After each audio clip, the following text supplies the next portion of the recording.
और प्रधानमंत्री नरेंद्र मोदी ने जो तमाम योजनाएं चलाई उनसे काशी का साफ तौर पर बहुत विकास नजर आया है। बीते 9 साल की अगर बात करें तो उससे पहले वाराणसी में जो तारों का जाल था उससे निजात लोगों को मिलती हुई नजर आई। ट्रैफिक का जो संचालन था उसमें काफी परिवर्तन देखने को मिला। इसके अलावा घाटों का जो सौंदर्यीकरण है उस पर बहुत काम हुआ है और ये साफ तौर पर नजर भी आया है। स्वच्छता को लेकर काशी साफ तौर पर वहां पर बड़े पैमाने पर एक अभियान चलाया गया जिससे काशी और काशी वासियों को वहां पर जो तमाम सुविधाएं हैं वो मुहैया कराई गई। तो ऐसे में बीते 9 वर्षों में काशी का विकास जो है वो काफी हुआ है और सबसे बड़ा विकास हुआ है अगर हम कह सकते हैं तो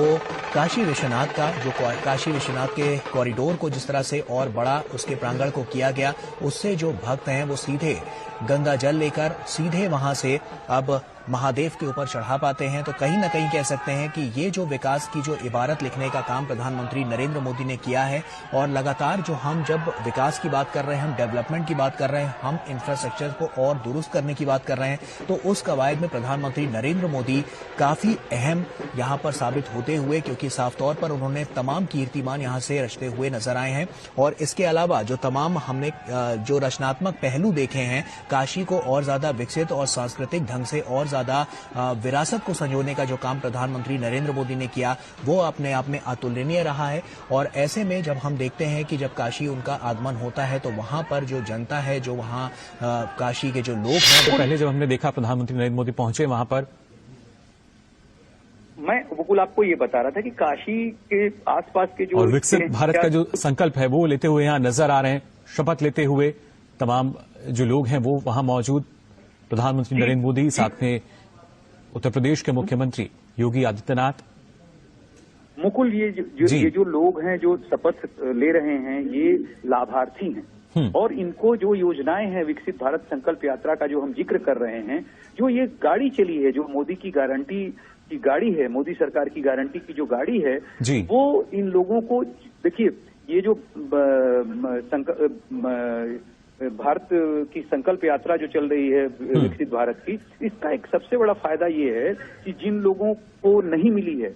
किसी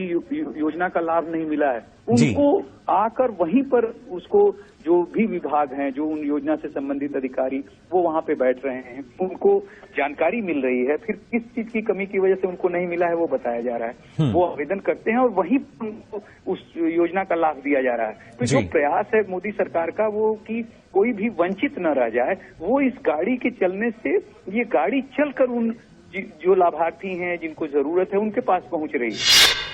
कि सरकार से जुड़े हुए और राजनीतिक और सामाजिक कामों से जुड़े हुए देश के सभी लोग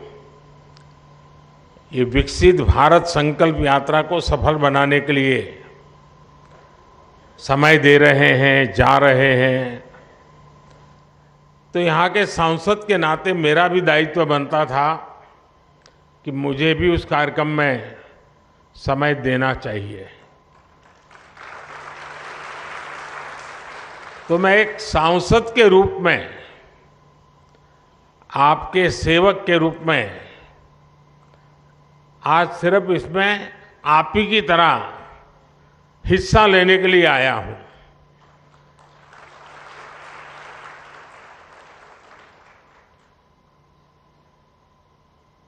हमारे देश में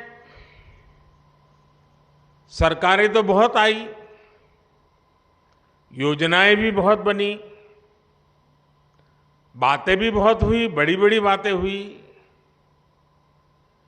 और उन सबका जो अनुभव था, जो निचोड़ था, तो मुझे लगा कि जो देश को सबसे ध्यान देना वाला काम जो है वो ये है कि सरकार जो योजना बनाती है, जिसके लिए बनाती है, जिस काम के लिए बनाती है, वो सही समय पर बिना किसी परेशानियों के वो योजना उस तक पहुंचे। अगर प्रधानमंत्री आवास योजना है तो जिसकी झुग्गी है, झोपड़ी है, कच्चा घर है, उसका घर बनना चाहिए। और इसलिए उसको सरकार के चक्कर काटने की जरूरत नहीं है। सरकार को सामने से जाकर के काम करना चाहिए। और जब से आपने मुझे काम दिया है तो अब तक करीब 4 करोड़ परिवारों को पक्का घर मिल चुका है। लेकिन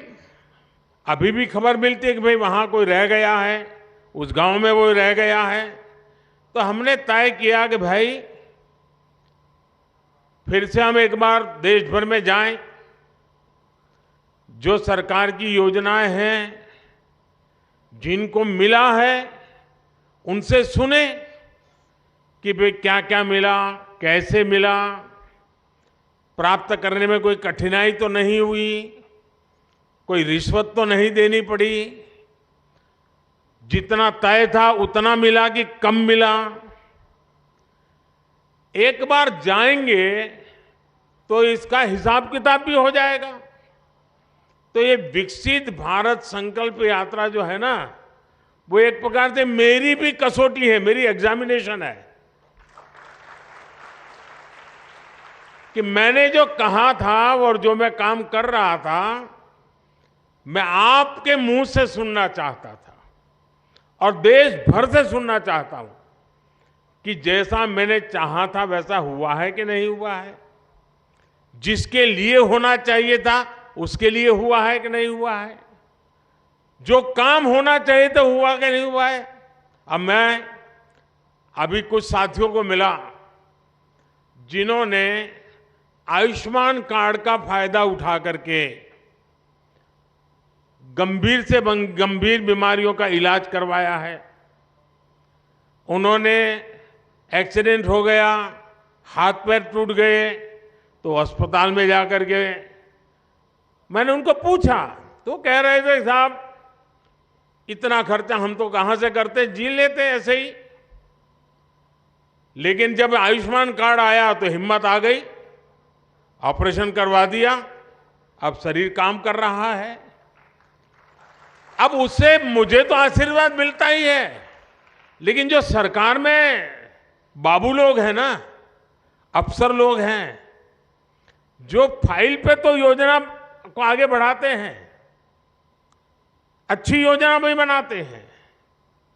पैसे भी रवाना कर देते हैं, लेकिन वहां उनका काम पूरा हो जाता है कि चलो वे 50 लोगों को मिलना था, मिल गया, 100 लोगों को मिलना था, मिल गया, 1000 गांव में जाना था, चला गया। लेकिन जब वो ये बात सुनता है कि उसने कभी फाइल पे काम किया था, उसके कारण काशी के फलाने मोहल्ले के फलाने व्यक्ति की जिंदगी बच गई, तो वो जो अफसर होता है ना, उसका भी काम करने का उत्साह अनेक गुना बढ़ जाता है, उसको संतोष मिलता है। जब तक वो कागज पे काम करता है उसको लगता है मैं सरकारी काम कर रहा हूं, लेकिन जब उस काम का फायदा किसी को मिला है, उसका जब उसको खुद देखता है, खुद सुनता है, तो उसको काम करने का उत्साह बढ़ जाता है।